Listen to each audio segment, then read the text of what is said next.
Good afternoon, everyone, and welcome to the University of Manitoba Alumni and Friends Virtual Learning for Life Fall 2020 series, and this is the last of the series. My name is Tracy Bowman, and I'm the Director of Alumni Relations here at the University of Manitoba, a proud UM alumna, and the moderator for today's session. Thank you for joining us and making this part of your day. We've been able to offer this program free to all of our 148,000 alumni living in 140 countries around the world, thanks to the very generous sponsorship of our affinity partner, IA Financial Group. Many thanks to them. Delivering learning for life opportunities is a very important role for the University of Manitoba, and we're very proud that we're able to showcase so many of our leading researchers and professors in this way. So just a few housekeeping details before I introduce our speakers for today. And that is you're watching today's session on YouTube as usual. You will be able to later view this session on our website and go back as many times as you'd like to. You were also sent the link to Slido and a password. And today that's very important for you to note, because not only are we using Slido for the Q&A portion at the end, but we'll be using it throughout the presentation for the polls as well. So that website again is www.sli.do, and the password is VL09. So I would highly encourage you to jump on that site right away. You're welcome to use two devices or have it as two screens on your computer or laptop, whatever you're viewing today's session. But just again, it's www.sli.do, password VL09. At the end of the session, I will be going through your questions and asking them on your behalf. And so feel free to ask as many questions as you like, and I'll be monitoring that site at the end. So now I'd like to introduce our speakers for today. They are Dr. Carla Taylor and Dr. Peter Zahradka on the topic of eating to live longer and better. So let me share a little bit about them before they get started. So Dr. Carla Taylor is a professor in the Department of Food and Human Nutritional Sciences, and Dr. Peter Zahradka is a professor in the Department of Physiology and Pathophysiology, as well as in the nutrition department. They are both team leaders of the Canadian Centre for Agri-Food Research in Health and Medicine at the St. Boniface Hospital Research Centre.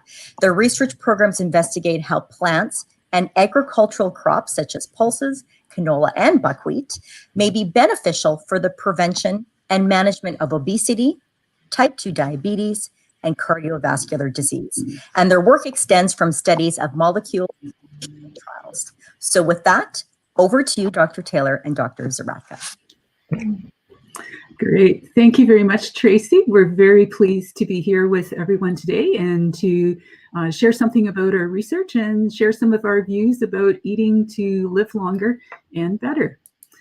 Okay. And so Peter's going to set the stage for us today.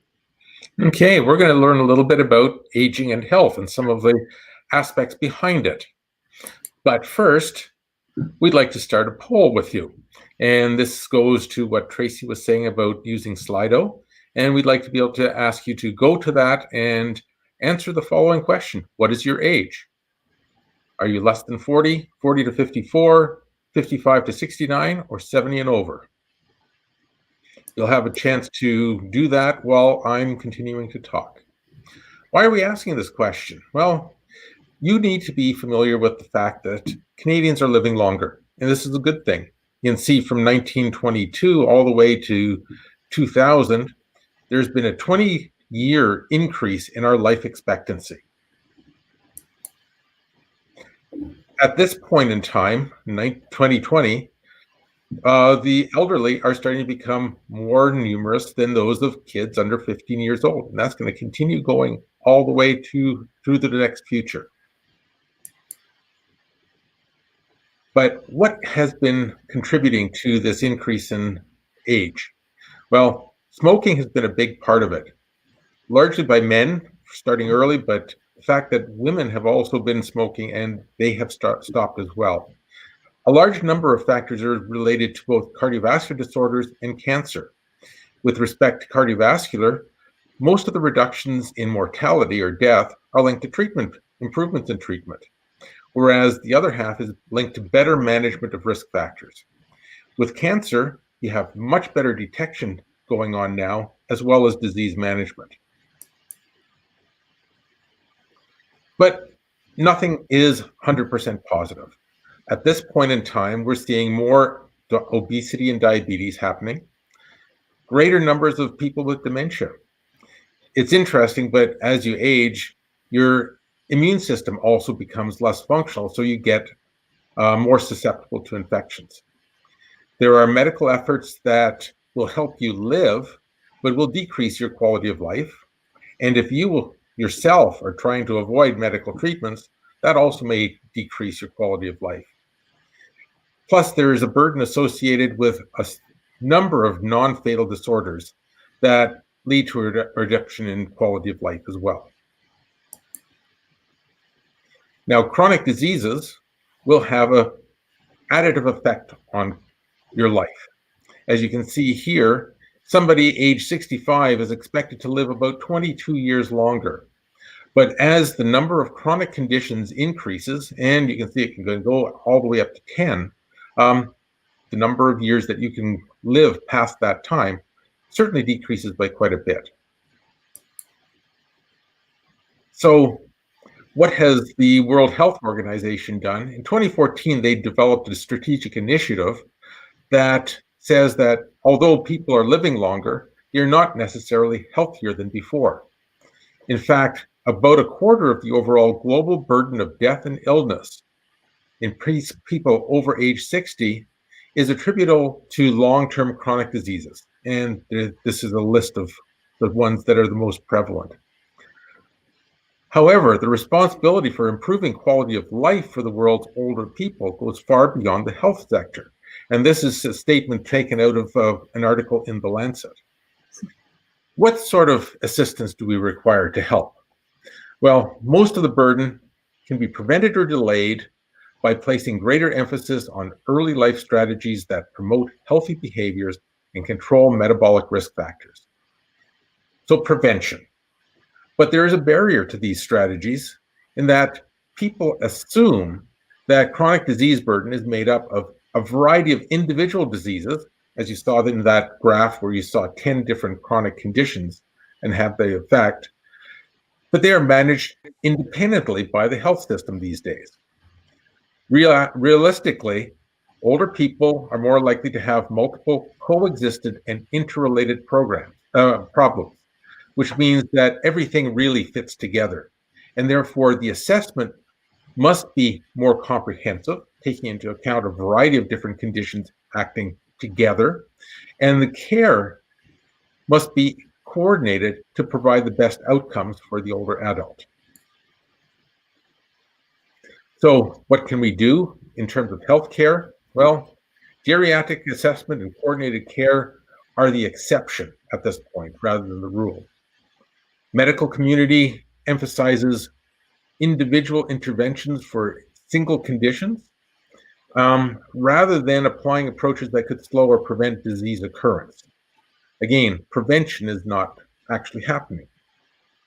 So there's considerable scope for interventions that promote health and prevent disease in older persons. But these strategies tend to be underused. Mind you, they tend to be underused in most cases in the healthcare system in Canada, even though treatments are nearly as effective in the older people as they are in the young. The ability to intervene with even one condition would significantly improve longevity of those prone to multi-morbidity. So let's see the poll results. Okay. So we thought it would be interesting today to see who's joined in for our session today and what range of ages that we have. Okay. And I'm not sure, Tracy, are you able to show the results from this?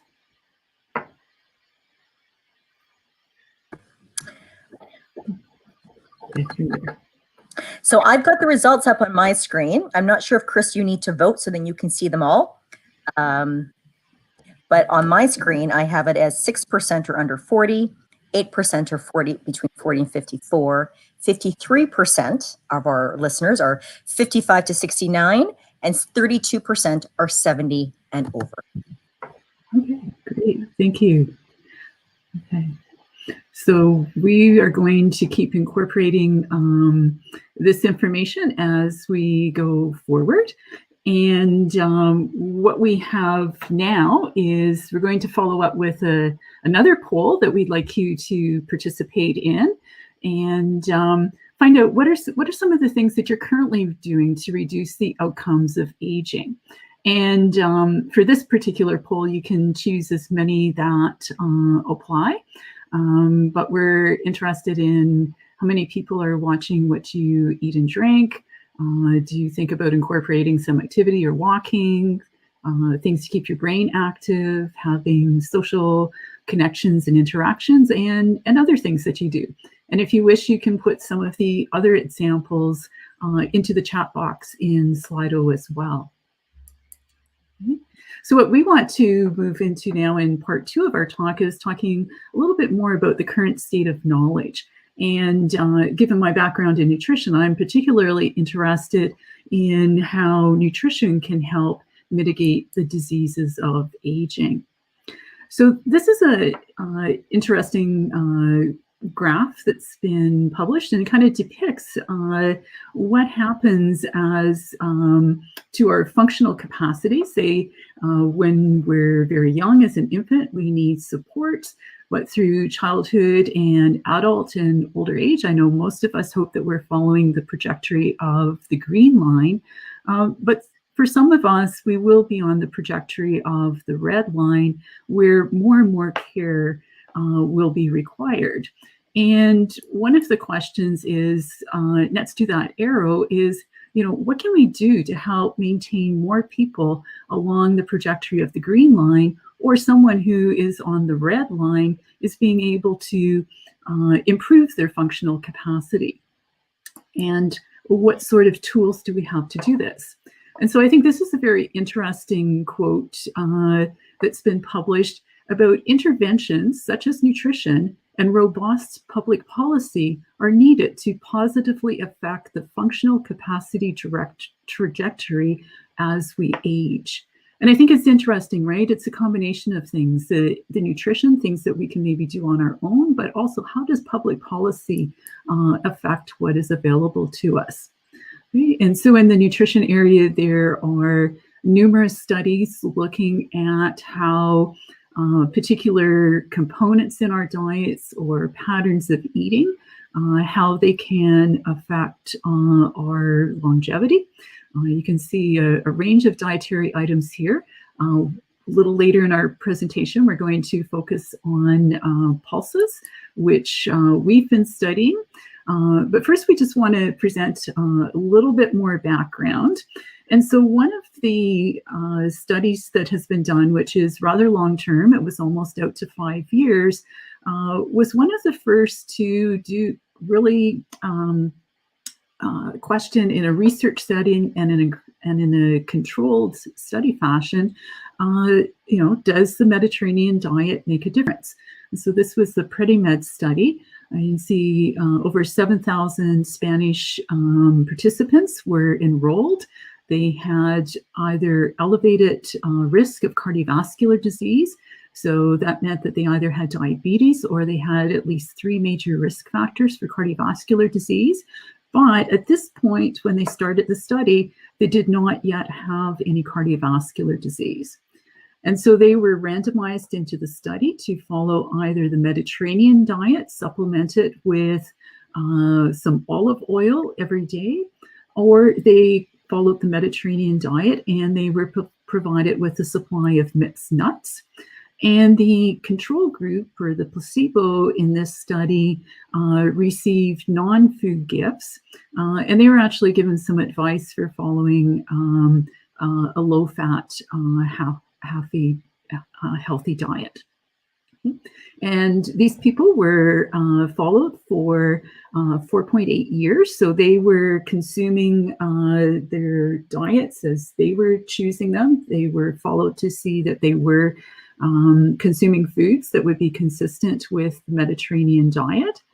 And what they found was that after this almost 5-year period of time, that those individuals who followed the Mediterranean diet, either consuming additional nuts or the extra virgin olive oil every day, that they had a reduced number of heart attacks, strokes, or deaths from cardiovascular disease.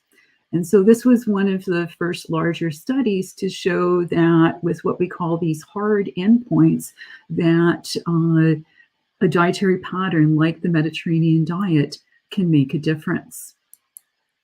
Okay. So now we're going to go back to the poll results there for our previous question about what are some of the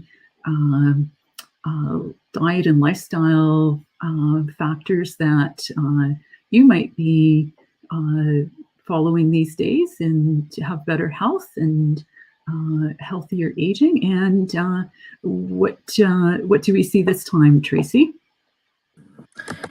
Okay, so this time around, lots of great responses. So the most overwhelming is do some activity and walk. 95% of respondents mentioned that. Closely followed by keep my brain active at 93%, watch what I eat it and drink at 84%, have social connections and interactions at 84%. And then there are some who said other, and then giving some examples in the chat box, which I'm just quickly going to go over to. And I haven't seen anything yet, but feel free, everybody, if you want to add things in the audience Q&A in terms of other sorts of things that you do. Well, it's wonderful to see everybody taking care of themselves. It's very important these days. Mm-hmm. And Carla was definitely on the ball here by saying that there are things that you can do to help you through this, and diet is one of those things, activity being the other one. And we're going to need the slides coming on again. Mm-hmm. So the next section is, what is the goal of our research? And that's talking about the research that Carla and I do ourselves. So one of the biggest outcomes of poor eating habits is metabolic and cardiovascular disease. So here, diet and changes in diet and bad diet often is associated with obesity, and obesity itself can lead to a variety of different conditions, hypertension being one, hyperlipidemia or high lipids in the blood and the other one, and prediabetes, and that is the same as saying the body is not responding to sugar to the same extent that it used to before. It can't handle it the same way. And under those conditions, those lead to type 2 diabetes, which can cause a variety of conditions that tend to affect lifestyle quality of life rather than mortality. And these are nephropathy or kidney disease, neuropathy, that is diseases of the nerves, and retinopathy, which affects the eye. At the same time, diabetes also does affect cardiovascular disease, which can lead to heart attack and stroke, as do both increased lipids, increased fat in the blood, and hypertension. But we can change your diet, and the end result of that can be a reduction in prediabetes, in hyperlipidemia, in hypertension, and therefore reductions in type 2 diabetes and cardiovascular disease, which tend to be associated with these poor outcomes. Mm-hmm. Okay, and you changed it on me already, Carla. But yes, can certain foods work directly on these diseases? That is the big question that we are trying to answer in our research. So the question that we have addressed is, will improvements in diet help to reduce the incidence of death due to cardiovascular disease? And you can see from the previous slide the interrelationship between metabolic disorders, such as obesity and diabetes, and cardiovascular disease. The end result of our work has been yes, and that includes a number of different things from the scientific publications. So one of our research projects is examining pulses, and we call it Pulses for Your Pulse. And what are pulses? They're edible seeds of the legume family. They're non-soy, so soybeans are grown primarily for oil, whereas the pulses are grown for food. Canada is a major producer and exporter of all of these, And the bulk of them are basically that are grown in Canada are dried beans, dried peas, lentils, and chickpeas. And you can see that there are a number of varieties in each of these families. So a question for you now, again, how often do you eat pulses? And that includes the beans, peas, lentils, and chickpeas. Is it several times a week, once a month, once a year, or never? Well, remember to go to Slido and put in your vote. Okay. So you are answering about how many times you eat pulses. I'm going to pick up here on the word pulse again because it also means something else. And when you think of your heart pumping your blood, pumping it through your blood vessels, it goes through as a pulse of blood. And you can see that the elastic artery, you can follow that pulse wave going down, and it's actually moving a little bit slower, and it has a different shape than an artery which is stiff. Okay? And so in a research setting now, we have equipment that we can non-invasively measure what is the velocity of the blood flow through the vessels and what is the shape of that pulse wave. And by doing this, we can get an assessment of whether someone has elastic vessels or whether they're starting to become a bit stiffer. Okay? And what makes blood vessels stiff? Well, it's this process that we call atherosclerosis. So this is when we get the fatty deposits happening in the blood vessel walls. And this is ultimately going to make for a narrower space for the blood to flow. There maybe are places that can become almost occluded. And because of this extra material, which is getting deposited in the blood vessel wall, it leads to a hardening of the arteries, and they lose their elasticity.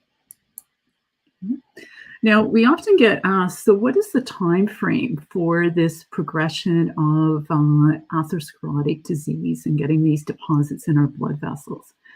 Well, it happens over many, many years, but it's a buildup of changes that can happen on an hourly and daily basis in our blood vessels to changes that happen over weeks and months. And so then coming back to one of the questions that Peter posed earlier about atherosclerotic disease, then the question becomes, well, how do we detect it and how do we monitor it? And unfortunately, with the system that we have now clinically, we basically rely on having someone have a symptom, such as having a heart attack or stroke, to know that they have atherosclerotic disease. But we know that that's just the tip of the iceberg because there are many more people who have asymptomatic disease, and they have the earlier stages happening that I showed on that previous slide.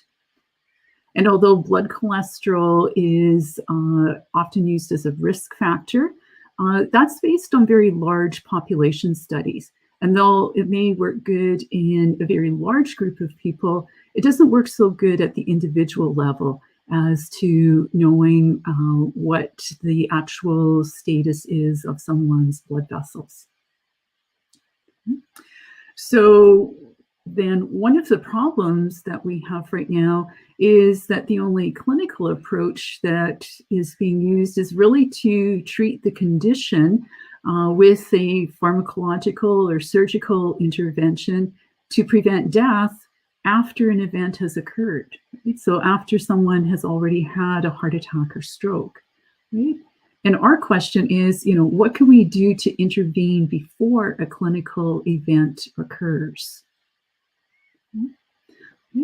And so to set the stage again for the type of research that we've been doing in individuals who have atherosclerosis, realize that atherosclerosis can be in any of the blood vessels in our body.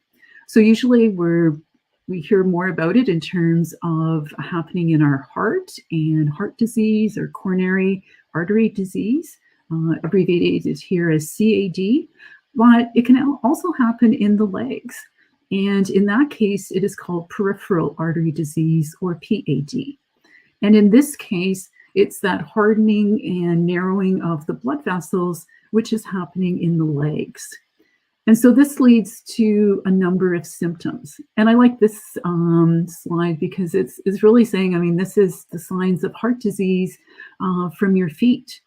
So someone who has PAD is going to experience cramping pain in the calves and thighs when walking. There may be slower wound healing if there's an injury to the toes or feet. The feet might feel cold because there's just less circulation getting to the feet. And there can be much lower or weaker pulse in the foot. So that pulse that we're talking about, the blood being pumped from the heart. Okay. So a few statistics here. You can see that a large number of people in North America are affected or diagnosed by this condition, so 12 million. There's potentially another 30 million people who have the disease and are undiagnosed. It's one of the leading causes for amputations. And unfortunately, the 5-year survival is not good. In fact, this is worse than for many different forms of cancer. And one of the things that it's telling us is when there's atherosclerosis in the legs, that's going to be throughout the body. So these individuals have a 5 to 10-fold higher risk of heart attack or strokes. So then you might be wondering, how do you diagnose PAD? Okay. So this is done by getting blood pressure at the arm as well as the ankle, and then expressing this as a ratio. So when we're healthy, our blood pressure is the same at the arm and the ankle. But if there are blockages in the blood vessels in the legs, less blood flow, there's going to be less blood pressure. And so then this ratio, which is called the ankle brachial index, is going to be less than 1. And when it's less than 0.9, it's diagnosis of PAD. Okay, so that's going to lead us to looking at our last poll results.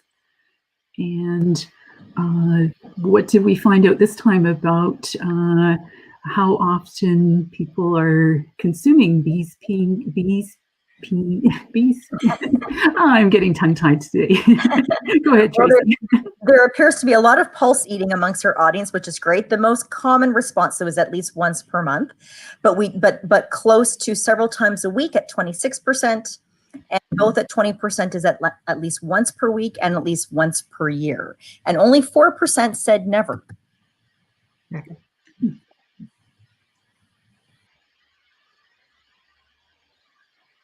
Okay, so the question for you to be thinking about now is, are you eating enough relative to what we're going to be telling you?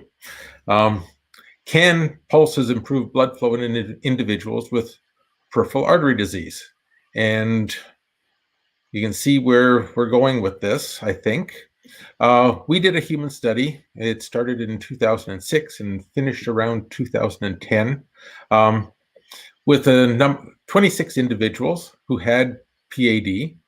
They were given a variety of different foods to eat every day over a period of 8 weeks. Each of the servings each day was a half cup in amount of either lentils or beans or peas or kidneys. And we assessed them both before they started the study and at the 8-week period. Yeah, and so you can compare here that our study participants, 90% of them said that they consumed these pulses either 1 to 3 times per month or less. And that really is very close to what our audience today was saying too. Yeah. So the participants, those 26, had an average age of 70 years. It was an equal number of males and females. A variety of people had medications for high blood lipids, and for high blood pressure. There were only a few, 7 of them, who had type 2 diabetes. Nobody had any kidney disease. And the treatment itself was food items, actually made foods, recipes cooked and prepared and frozen. They were all prepared in advance and given to them in 2-week amounts. Each 2 weeks was a menu cycle, so they had different foods for each day of those 2 weeks. Then, of course, it was repeated for weeks 3 and 4 and 5 and 6 and 7 and 8. The foods themselves are seen here in a booklet, which you can find online at the designated website there at the bottom, which actually describes all of how these foods were prepared for our participants. And just to help things out, not only was there some variety, but we made sure that it was available to their families as well, because you don't want to just be sitting out on your own eating these foods, lovely and tasty as they were, and everybody else just having something else which wasn't as good watching you eat. So the main finding of this study was the ankle brachial index improved. Remember that it's lower ABI is bad, higher ABI is good. So this increase was very nice to see. It happened in both the right and left legs. And yes, you can have different amounts of disease in the 2 different legs. And in fact, what we found is the majority of people did improve. There were only 5 who stayed the same or did not improve at the end of the study. The take-home message is that because the ABI improved, it meant that they had better blood pressure going to the ankle, which meant that there was better blood flow through the leg itself. So before and after, you've just seen on the slides, the blood pressure is increased. So that's before and then after. And that's what helped increase the ABI. So an increase to blood flow to the ankle. And this is a dietary approach to actually treat existing disease. And it was successful. Mm-hmm. Yeah. And I'll just add, Peter, right, that I think all of the participants were on medications. They were being managed by their physician. And here we were able to show that with a change in their diet, we could also help improve their outcomes. And also, what's significant about improving the ABI in terms of quality of life?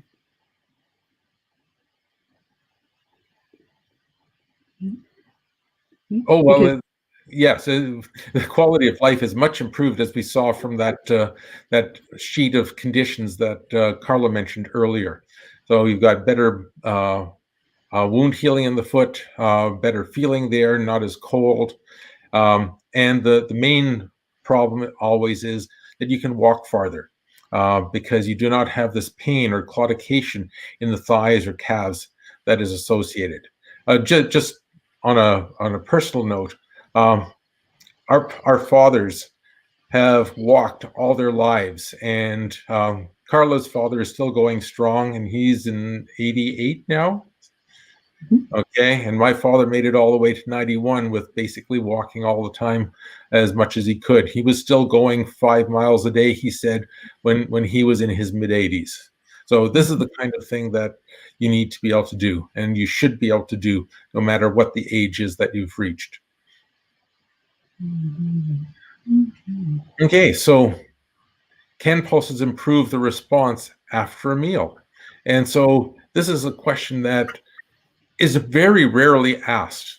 It is quite well known that if you go and have a burger and fries, that realistically your vessels constrict after the fact. They get less elastic, and nobody has really tested to see whether food items such as pulses, which are considered healthier and more beneficial, actually do that.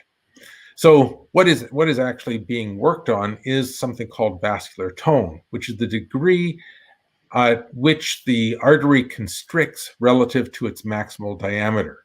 And so you can see here that you can go two ways from the center of that figure. To the right, you have vasoconstrictor, so you have higher tone, or you can vasodilate or relax, and that's lower tone. So tense versus relaxed. And what we found was that if you eat black or red kidney beans, within the 2-hour time period that we were using to measure this, the blood vessels relaxed, as opposed to what we just mentioned about a fatty meal and a high sugar meal where the blood vessels tend to tense up. Mm-hmm. Yeah, so we thought that was pretty neat that we could see those changes happening that quickly.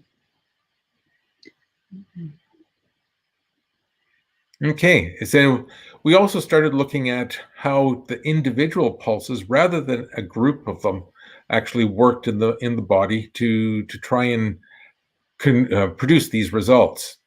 And we used rats for this in this case. And what you can see is where the green arrow is, the lentils showed a reduction in blood pressure. And this was the greatest effect. The others did not really have a significant effect in this animal model. Mm-hmm. Mm-hmm. Now, how it worked was that over the time period, and that again was either 4 weeks or 8 weeks that we used for the treatment, that you can see that the vessel wall in animals, in rats that have high blood pressure, the wall gets thicker. And that's the same thing as what happens in humans when they have high blood pressure. But in the final figure, you can see that the animals that ate lentils, their blood vessel wall is a bit thinner than the ones that had the high blood pressure. So this is the first time anybody's shown that lentils can actually affect the blood vessel directly in some way. At the same time, we did other measurements that showed lentils decreased the arterial stiffness that's associated with high blood pressure. Mm-hmm. And there you see the normal animals, mm-hmm. ones that have high blood pressure, and that's the indication of the change in these lines, the indication of the stiffness, an increase in the stiffness.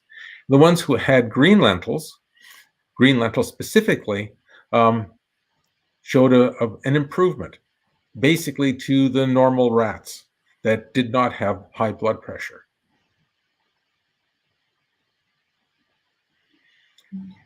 Now, we also saw that black beans, but not navy beans, and I think you can appreciate the difference between these. The black beans have very dark seed coat, but the navy beans are basically white. They're often known as white beans. That they also decreased arterial stiffness. Mm-hmm. And this graph shows that's the case when you compare the normal blood pressure with the rats that have eaten the black beans. Right. So here we're actually showing the stiffness of the vessels, right, and them being able to get more elastic when we have the black beans.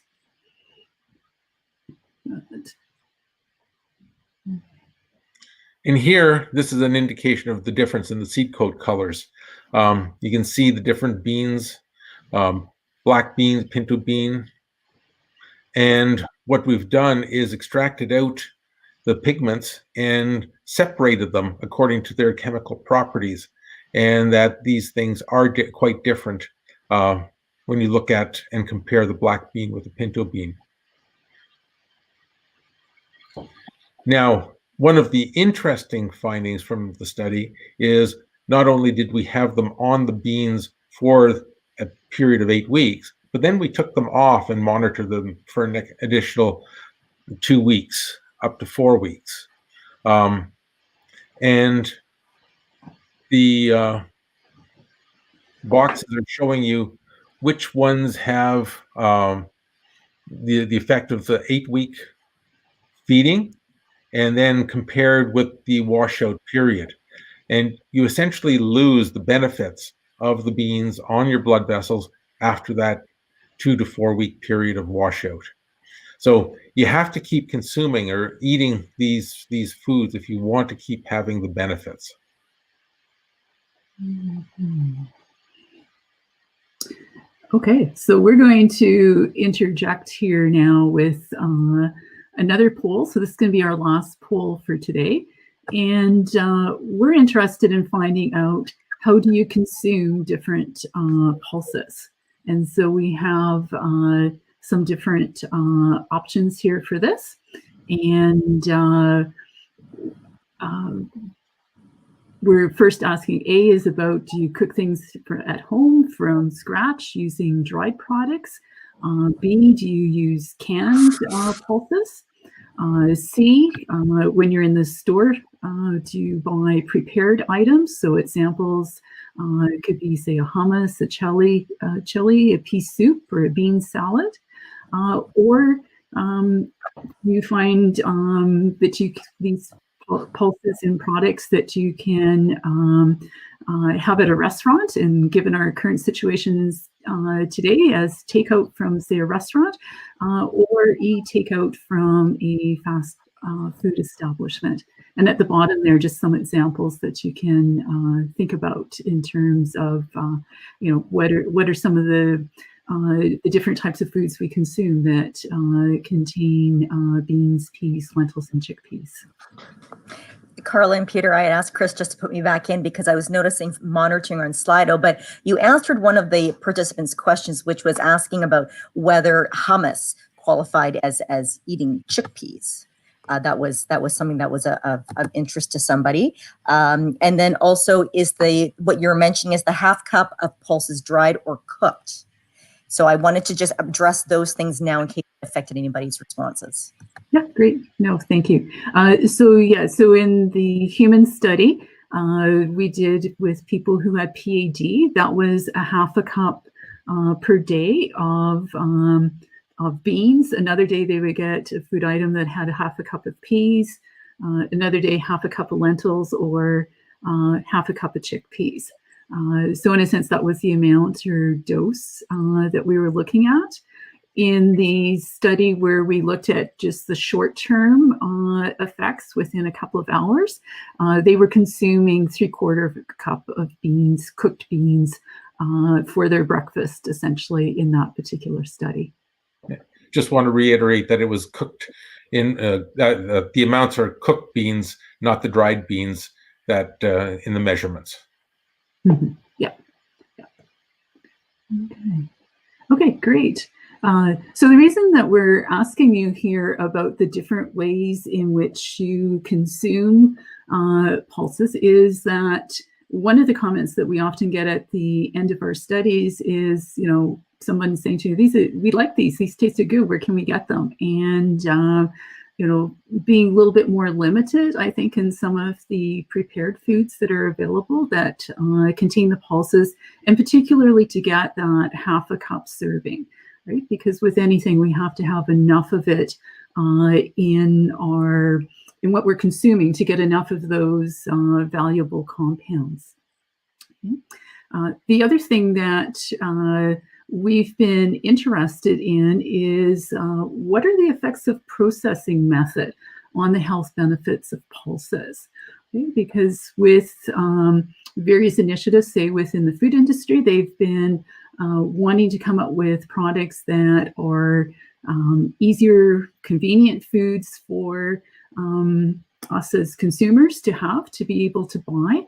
But the question is, how do different processing methods change what's those healthy properties of foods? And so this slide is showing us from an animal study again, where we were looking at the ability of the beans here to be able to lower cholesterol. So on this graph, having the larger bars here at the bottom is a good thing. It says there was more cholesterol lowering. So a technique known as micronization still maintain that cholesterol lowering. And also if we dehulled the beans. So that meant that we took off the outer seed coat. So now we're not looking at what are those colorful compounds that are in the seed coat, but what's in the middle of the kernel. And that's perhaps more where we would find some of the dietary fiber. So those were effective. But you can see that there are two bars here that said that the treatments didn't maintain the cholesterol lowering. And so that is if we did overnight soaking and boiling like we would do at home.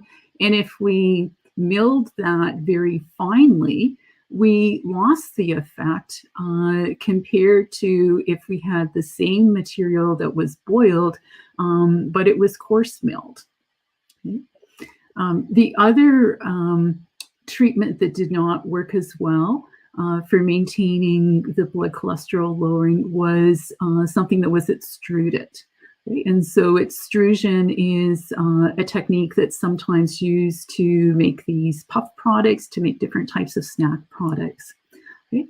And so this is just a very initial look at this, but we've published this and we're kind of putting this out to the food industry to say that, look, we need to work in concert here to understand, what are the effects of different processing techniques, and to make sure that when we're going for convenience, that we're maintaining the health benefits. So I'd like to mention the fact that the one question about the hummus is a really important one because whole chickpeas versus milled chickpeas, which is what you have in hummus, it may change their actual health properties.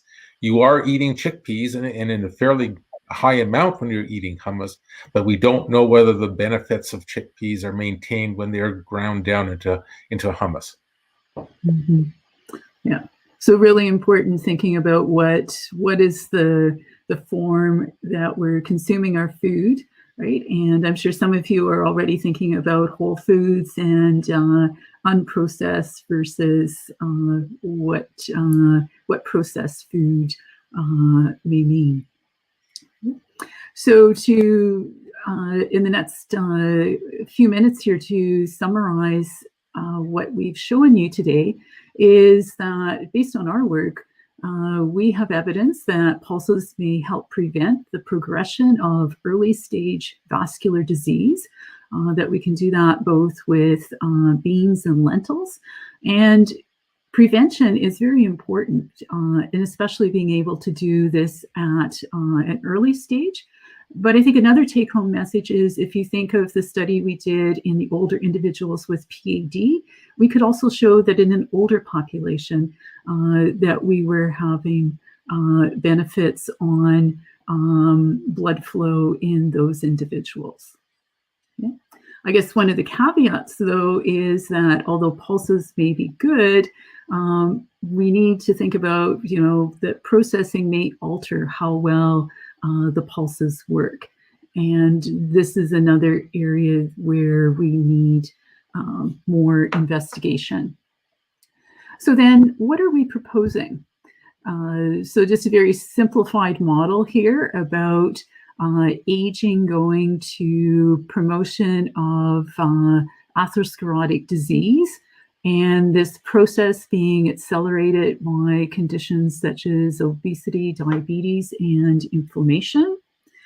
And that a pulse-rich diet could be quite helpful for improving the health of our blood vessels, reducing the incidence of these chronic diseases, and leading to a better quality of life and a longer lifespan. Okay. Of course, like every research area, there are future considerations, and we certainly need more good clinical trials for evidence-based recommendations.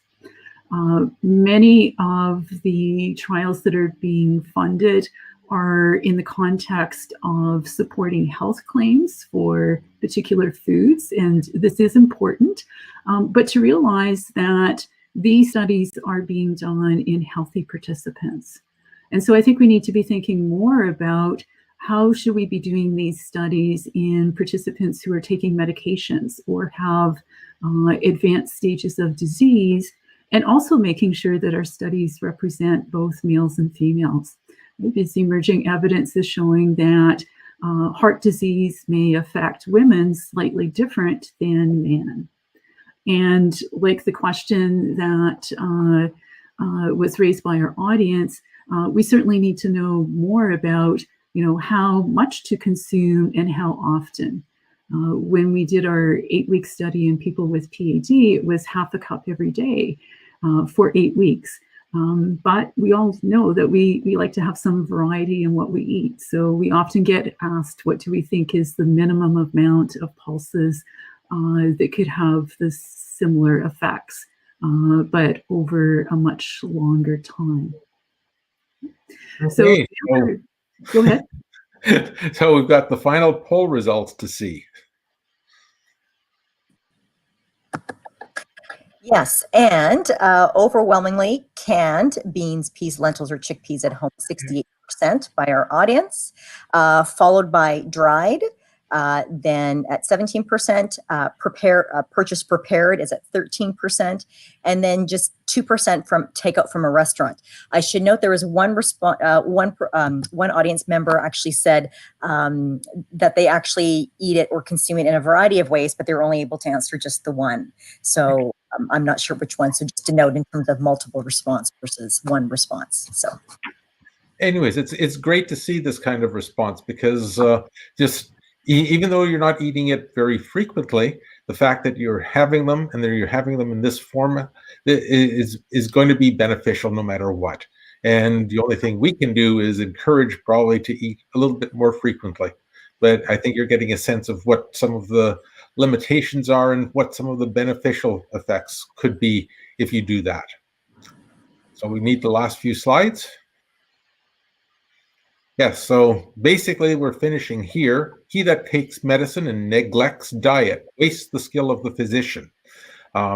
It's a very old Chinese proverb, and I hope you enjoy the fact that the AV staff at the St. Boniface Research Center prepared this mosaic of Consider the Bean from a variety of different pulse varieties.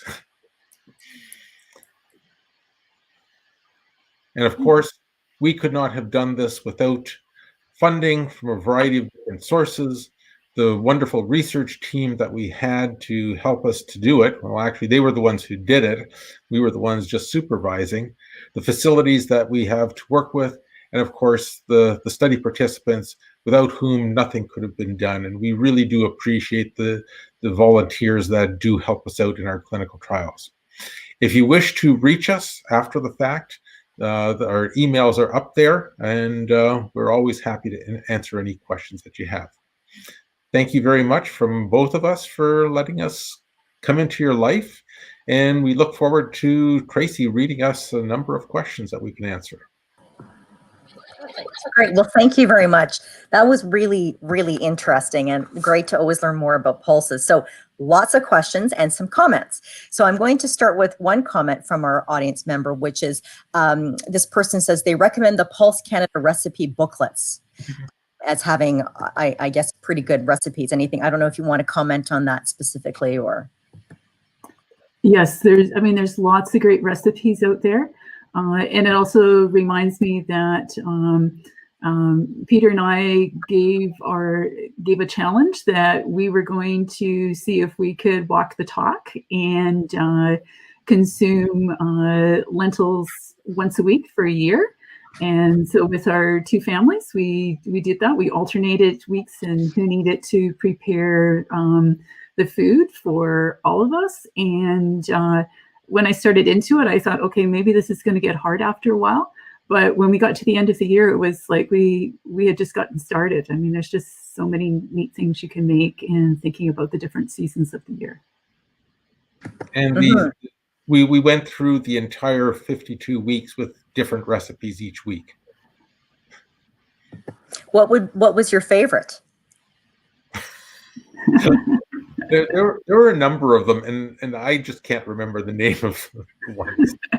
Yeah, if someone that recipe book that we had up that's on the CCARM/recipes that were recipes in our study, there's a lemon parsley lentil soup, and there's also a lentil and apricot chicken recipe, and those are ones that we've always got a good response to. And of course, lentils are so much easier to prepare because you just cook them in that 20 minutes and there's no overnight soaking like preparing the beans. So those are great tips. Okay, super. All right, so some very specific questions. One is, how good are canned baked beans? Well, you have to realize that baked beans are navy beans, okay, or white beans. So we have seen some effects with them, others we have not. It won't hurt, definitely, and it'd probably be considered really good if you have them on a regular basis, largely because they also include fiber, which is very good for the body. Yeah. And I'll just put out a little teaser here because I know something we showed today, the navy beans weren't as good as the navy beans, but there's some other assessments we've done, and navy beans might be good for some other types of responses. So, so I think and number one, I think is, increasing what our pulse intake is first, and not worrying too much about which type versus another. Just we need to eat them. That's great advice. Okay, perfect. Okay, other questions. Just to confirm that half cup. This person says, sorry, I missed that. The half cup serving, how often? If you can just let us know what that is, that recommendation is. We were doing half a cup every day, but that's a treatment dose. Okay, so you could probably get by with a quarter cup twice a week if you want a prevention. Mm-hmm. Right. And I think that's the longer type study we would like to do is to see that lower dose over a year does make that difference. Mm-hmm. Okay. What are the diet and lifestyle changes you can make so that your immune system works better and does not decline? Okay. So I would start off by saying, yes, just healthy eating is going to help the immune system, and also the other lifestyle factors we talk about with having some physical activity, whether that's walking, that's all going to be good. In terms of the healthy eating, thinking about some of the diet patterns that are out there. So whether it's our Canada Food Guide, because now that's kind of based on half the plate being fruits and vegetables, but there's also whole grains on there as well. Having enough protein in the diet is also important to supporting the immune system. So, so just all these, good recommendations that people hear about, that's going to help the immune system. Right, there's the Mediterranean diet that was in one of the studies. So, I mean, all of these, have fruits and vegetables, whole grains, pulses are included. Having adequate protein, all of that works and is good. Don't forget less processed foods. Okay, that's also a great tip. Somebody has recommended here, another good recipe book this is very cute, Spilling the Beans. And it even has a black bean brownie. So that sounds like a great one to try. Other questions is, what is coarse milk? Okay, so for the studies that we were doing, we needed to get the beans that we were preparing. We had to get them cooked somehow, like as say we would eat them, and then we need to get them into a powdered form for the diets we were preparing for the animal study. And so to get it into a powdered form, we have to mill it somehow. And So basically, we're just taking something that's whole, milling it. But there's different ways that you can mill things so that you get, think of like a coarse flour or something that's coarsely ground, say something like cornmeal versus a fine flour. So we were just varying that. One of the treatments, it was still larger size particles, and the fine milled one would be much smaller particles. And yeah, that's also going to affect the components of what's in there, but it could also be affecting how our digestive tract is handling that material. I think one of the best comparisons is regular sugar and icing sugar. Oh, yeah. Okay. No, that's a good comparison. So speaking of digestive issues or whatnot, here's a great question, which is, were there any flatulence problems reported by the study participants considering they were not regular pulse eaters? Yeah. And so we had a questionnaire for our participants in that study. So we were asking them every week, what were some of those symptoms, and doing that first study, we were worried whether we would have people dropping out because they couldn't tolerate. But in that study, we gave a quarter of a cup the first week, and then on to a half a cup. And so in those first 2 cup weeks, people were commenting, yes, they had a little bit more gas and so forth. But by the 4th week, they weren't commenting, or most people weren't commenting on that anymore. And, so it seems like if we give our bodies a chance, they can adapt. The other piece of advice I would give to anybody starting to eat more is to drink more fluids to begin with. That really does help to decrease the flatulence associated with it. Mm-hmm. Yeah, no, that makes sense. Okay. Just a few more questions. And one is, did you see any changes in blood sugar and pre-diabetes with increased pulses, or was that not studied? Oh, it was looked at, and we have to use statistics for doing our analyses.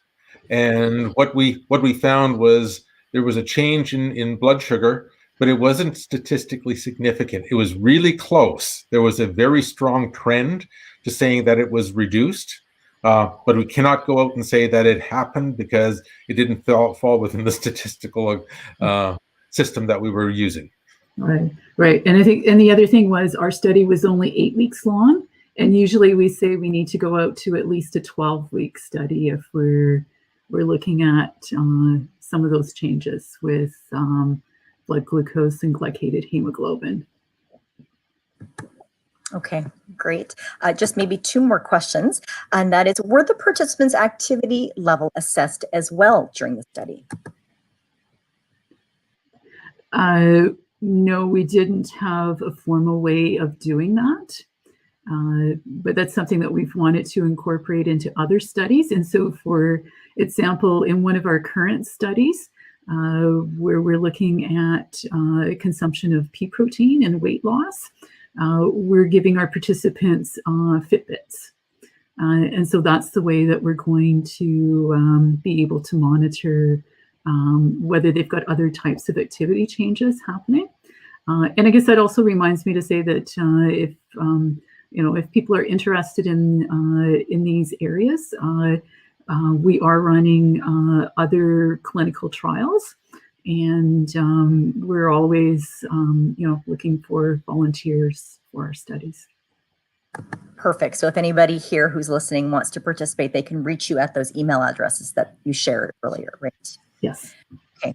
And one last question we'll take, and that is, in my split pea soup with ham hocks and my mung bean soup with ground pork, do the peas and beans cancel out the cholesterol?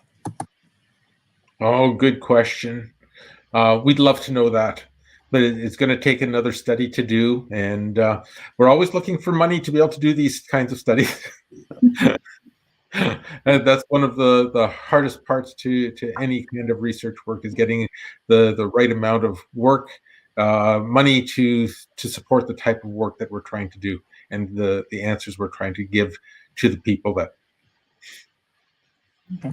I'm going to sneak in one more question because we've had a few of them, and that is asking about pressure cooking beans, and if there's instead of soaking, do they still fare in terms of the benefits?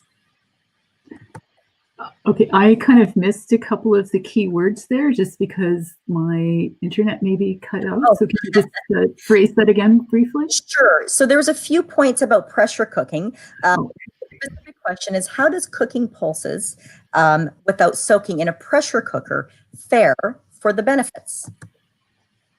Okay.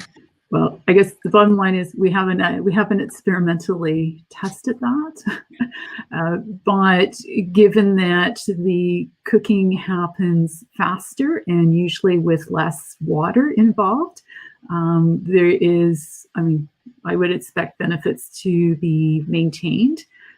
And there could be some advantages too of not having more of the nutrients and components leaching out into the cooking water. I would still want to just push the fact that if you're eating the beans, no matter how you cook them, it's good. Yeah. Okay, great advice. It's a great advice to end on, that beans are good, and no matter what sort of format, it's better than not eating beans, I guess. So with that, we weren't able to get through all the questions, but thank you to everybody for your questions. Thank you, Carla and Peter, for that really interesting presentation. Lots of great suggestions on recipes, and so I'm hoping over these next few weeks, people are going to be starting to look at that and start cooking more with pulses. That's great. So just a reminder to everybody, so this is our last session of the winter of the fall program. Stay tuned for what we will have in store for you in February. But as usual, we will send you a link to today's session in case if you'd like to watch it again as many times as you'd like. We also will be sending you a survey to get your feedback. Please do respond. It's the only way we can improve.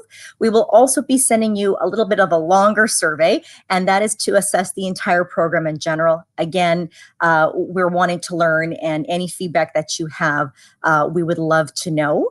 And so stay tuned for a number of different things that are coming on, but I did want to bring your attention to a few. And that is this evening, and you may have seen on our social media pages that we have an ugly holiday sweater trivia night, a virtual trivia night that is this evening.